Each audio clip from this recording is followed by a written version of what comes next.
I guess you're wondering how I ended up in a pit of lava. Well, I'm having a bad day today. Not only have I recorded this 3 times, but I fell into lava for no reason. This is my lava farm. It's one block of lava, and I had to use a potion to get out. Absolutely ridiculous. Here's how it all goes. Now, started out in this little hut here, up in a mangrove swamp, away from the creepers and the zombies, trying to stay safe when I was just starting out on this hardcore world. My first time ever, not really knowing what one life meant in Minecraft, meaning that one creeper, one slip, one fall, and everything I built goes away. Gone. So, here's my tree farm. It's not much. It's about 4x4 or 5x5, I don't know. But it gets the job done. Raise some trees here. As you can see, I'm in the swamp. I've got frogs, so I've got frog lights. I'll be showing how to get those in a little bit. Then I've got this big bridge I built early game. I was afraid to go through the swamps because I kept getting attacked by zombies and creepers and everything because there's no sunlight down there. So I just went over it because I saw this cool ass structure over here and I didn't know what it was. I still haven't quite figured out what to do with this cliffside here. As you see, I built a bridge all the way over to it, and then we're going to go up the side of it and check it out. But once we're up there, it's quite underwhelming. So is the approach, as I haven't really put a lot of design into this yet. It's on my list of shit to do, I suppose. But if you just go up here, you can see pretty far. It's my render distance on the Nintendo Switch. You can see how this game functions, limitations of the software and the hardware, and it just is what it is.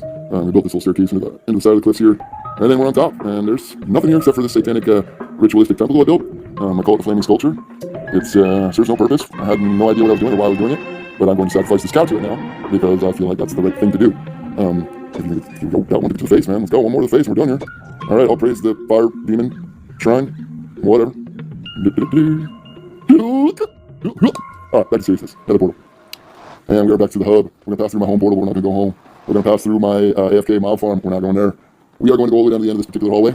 That takes us to the Mushroom Island. On my Mushroom Island, I built my iron farm. This was an early find. It's across the ocean from my base. It was an easy location. Mushroom Islands have no hostile mobs, so it's a no-brainer when building early farms to go here. I built a shrine to the lost golems, as many have given their lives to give me iron. Although this particular world seed has an insane amount of iron veins, so I haven't really needed to spend a lot of time here.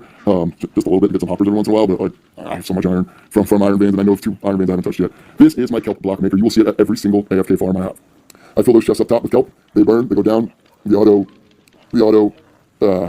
crafter makes kelp blocks. Boom, you flip the switch. Out comes the kelp blocks. Done. It's a good way to just do 2 things at once when you're doing nothing at all. You know, you fill those up with kelp. You go up there. You block yourself in. You AFK for an hour. You come back. You hit the switch. You've got a couple stacks of kelp blocks. You've got a couple stacks of iron, and you've done literally nothing. So, you know, just try to always think about ways to get, maybe put your smelters in your AFK areas. It's not a bad idea. Anything that takes time, just put them in your AFK areas. So we're back at the hub, back in the end of this particular hallway. This railway runs the line, got some power rails. It moves pretty quick. I would take it, but it's unnecessary at the moment. It's not that far to go to our next destination, which will be my AFK mob farm. Now, this one is an inspiration taken from Pixel Riffs, an old Pixel Riffs design using a Hopper redstone timer clock. I use 1 stack of netherrack. That is the sweet spot. I have used all kinds of things, all kinds of amounts, and this just seems to be the right amount of time to give you the most amount of mobs in my mob area for this particular spawn.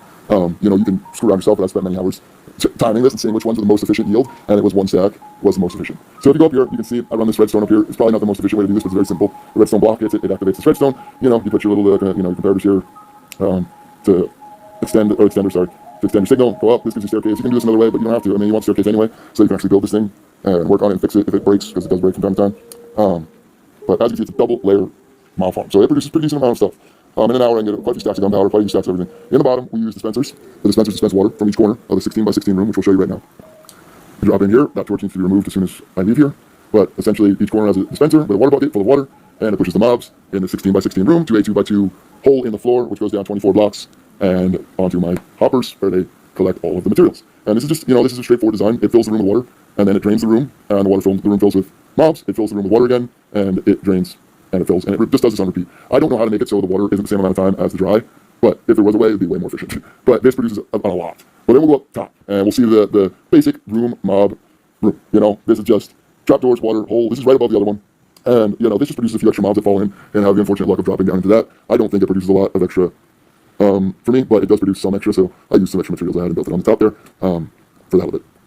Now this is the sorter I have attached to this particular mob farm, and as you can see behind the sorter there is another kelp block maker, but this is sorted into each of the mob things, and my junk chest is over here. I've recently cleared all this out, so it's not full, but those chests can fill up. If I go and do a few things during the day and come back, I can get quite a few stacks of stuff. And this was my original up and down system other than the ladders. This was my elevator system. It is pretty obsolete at this point with my nether hub as it is, but in early game, in hardcore, you don't want to die in the nether, and building a nether hub is a little bit complicated. Going up, obviously, you can just jump off. It's pretty cool, but going up, you use the soul sand and you blast up there, and it pretty much launches you off the top here. And the fastest way up, really, if you're not using the nether hub. But obviously, we're back in the nether hub, so let's go. And we're going to come out here in the nether hub. Take a look around here. Oh, we're going to go to my double spider spawner now. This was a lucky find in a cave nearby my home base. There were actually 4 spider spawners, and one got blown up by a creeper, the other one's a little too far away, and then I found these 2 later on. So these 2 are built in 9x9x9 rooms, put water in them, flow them towards the hallway, and then the spiders basically bait towards you anyway. But the water pushes them in that direction, the ceiling's high enough in each room that they don't go up, and they just sort of flow the water down into this little room here, and I stand on this red block, and that is the right distance. I calculated that before I built all this. That was the spot, the sweet spot that activated both spawners. So I can stand there for 5 minutes, make myself a sandwich, come back, and I can smack away. This was about 10 seconds of standing on that block, but you know, if I wait longer, this will fill up with spiders, and you just whack away at them, and it'll repair all your gear. It'll give you new levels, it'll give you string, it'll give you stuff you want. Now we're heading over to my magma farm, which is ridiculously easy. It's a self-baiter, but you just run out, you get the magmas to chase you, and I mean, it just produces so much frog lights that there's really, you know, no need for a spawner on this one. This is probably one you want to make once you have armor, but I mean, look at them. There's like 6 down there. I just went down there. It's going to be a full stack of frog lights, and I can go bait another stack of them. But if you go down here, you can see how many frog lights I have and how many I use in my world. It's shit they just produce. And this is my auto sorter. This is an enormous room with all of my stuff that I use regularly, and each block in front kind of reminds me what's inside. It might not make sense that yellow and blue terracotta are steak, but whatever. It makes sense to me. And then like I have a chest of totems right there, and then up there is how you put stuff into the sorter. But there's also a secondary place that you can go. That's the lava I was dying at the beginning of the video. But you can see I built the sand wall to build this mine originally in my early days, first 5 days. But this also is a chest that will auto sort all my stuff, so I don't feel like going down and I come back from out on the high seas because there's ocean in almost every direction around my base. So it's only adventure on high seas around here for the nearest few thousand blocks. I can just drop it in that chest and it goes into their respective boxes. And this is my farm. Those are my mushroom cows. I have a copper lightning rod in the middle to get brown cows. I got brown and white sheep from that cliff. I got some horses. That's my diamond horse. He doesn't have a name and he never goes anywhere because, again, I'm surrounded by ocean. So, but this is my frog terrarium, which I love a lot. It's got frogs, 2 frogs, colors, and my villagers, who I hate a lot. But they are free villagers. They are not trapped in boxes. They can't leave this building, but that's for their own safety. It has nothing to do with them being imprisoned here. They just aren't. They're just not prepared for the world outside. So we don't let them out. This is my potion station. Kill 2 birds, 1 stone. You know, you get a wizard in there and you get a potion station set up. So you might as well. These are my double doors. They're definitely not prison doors. Look, that one's a Dutch door. You know, now you wouldn't find a Dutch door in prison. So clearly those villagers are happy to be where they are and doing what they're doing. Otherwise, you know, we would let them go, of course. And then I have this cactus farm that I absolutely do not need.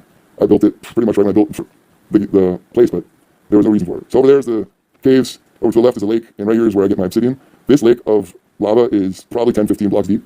It's pure lava. I mean, I got enough obsidian to last me for the rest of the game that I'm going to play in this world for sure, just from this lava pool. But down this lake is my secret grow up.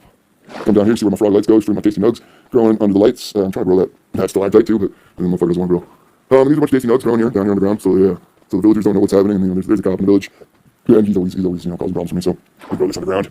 But it's just under a lake, and why I built it there, other than that story that I just told you right there, there's absolutely no other reason. It was just something I did in that hole for no reason. But I found a huge iron vein down there by accident while I was building that thing. Like, I mean, a full inventory of iron, just because I took a little wrong turn. This guy's my frog. That's here. This frog is here for pure purposes. He doesn't do anything, just is there. This is my original spider spawner. It has a kelp lake with a fish in it, so you can fish here. You can hit your spider spawners. You can use your kelp block maker. This one functions slightly different than the other. There's no switch on this one. You just hit the comparator and it lights up, it goes, you turn it off. It's a very simple design, but it works really well. It gets the job done. This is an early game spawner, but basically what I did here is I would fish. I got my first mending books here. I got all my first enchanting books here. Early fuel, early fishing gear, early stuff. I could spend on the ground early game doing all that. And then I connected it to my double spawner over here that I found later game at like, I don't know how many days I was in when I found this, probably 400 or so. And then here we are back into my hub. And we're gonna pay a few more magma cubes just to get my frog light numbers up. And there's a ghast over there. This area does spawn ghasts. I mean, just run up to them, smack them with your sword, or shoot them with an arrow, or throw a trident at them. They're really not that complicated. And look, I mean, that took like 2 seconds to bait, 6 large magma cubes in there. This big guy's gonna be a jerk about it, but like, who cares? Look how many that is. And then we're going over to my raid farm just for a quick second. This is pretty far away. This horse is stuck here forever. This is his forever home. I brought him in here, and then I could never get him anywhere else. So that's where it is. This is my basic raid farm. It's nothing special. It's a normal, straightforward raid farm. If you drop down here, I make everything to make my gravity is, you know, your best friend when traveling in this game, or your worst enemy. This is your spawning platform to get your potions. You go out here. This is, I think, 24 blocks. Or whatever it is, the spawning picture is 24. I go on here because I like to stand on the edge. I went back and I killed one, and I got a potion, but I cut it out, I guess. I made all this on a Nintendo Switch. My computer blew up a while ago, so this is all done from clips and switches and cell phone. So give me a like and subscribe for pity, so that maybe if I become a famous YouTuber, I could buy a computer to make these videos. So I take the water back up. You know, that's just my raid farm. It's not really exciting. I didn't invent that either. A lot of the stuff is you find these tutorials all over the internet. I just try to combine things and make them work. And this is my nether highway that I'm working at. I put it at 55 everything. So 55Y, 55Z, or 55X, 55Z. So if you ever jump through another portal and you're lost, if you go up to 120 and then find a 55, I've built crosses on mine at least 1,000 blocks in every direction so that I don't get lost. And then I can always find my way back. And then this is a cool jungle that I have to spend some time in. Recently found with a pale forest over there that I found a creaking heart and stuff. I haven't actually put a creaking out yet. I'm a little scared. This is my hardcore world and I'm not that good at this game, so a creaking could definitely be the end of this whole world. But this is all surrounded by that pale forest, which is pretty cool. And then this entire jungle. So that's a really cool find for me. And then we're gonna go take a quick look at where I found my blaze rods. You know, this is our nether fortress that I found. It's actually pretty good, and While making this, I discovered something exceptional, which we'll get to in a second. That kind of made my day while I was making this video. Honestly, I was putting all these clips together and making this video and playing today on my world. I was like, let me go in here and take a look around and take some clips from here. And I was cruising around in here, and I found a blaze spawner. I hadn't found this blaze spawner before. I hadn't gone in this direction. I hadn't gone quite this far. And like, luckily enough, it's surrounded by lava, so it's not spawning blazes. Just this one blaze is here, and it doesn't spawn anymore. So I took this blaze out, and as far as I can tell, it's not going to spawn anymore. So my plan is to dig underneath this, seal it up, build a blaze farm, and then open this up. It's completely sealed in this room. I mean, this is like a pretty sweet treasure farm. So where it began is where it ended, in my little fort, in the trees, waking up on the 600th day of my hardcore world to watch the sunrise over my farm, my world. It's been a good adventure, and hopefully I don't lose this world anytime soon. If you want to like or sub or do anything like that, and if you watch this part, you're a freaking hero.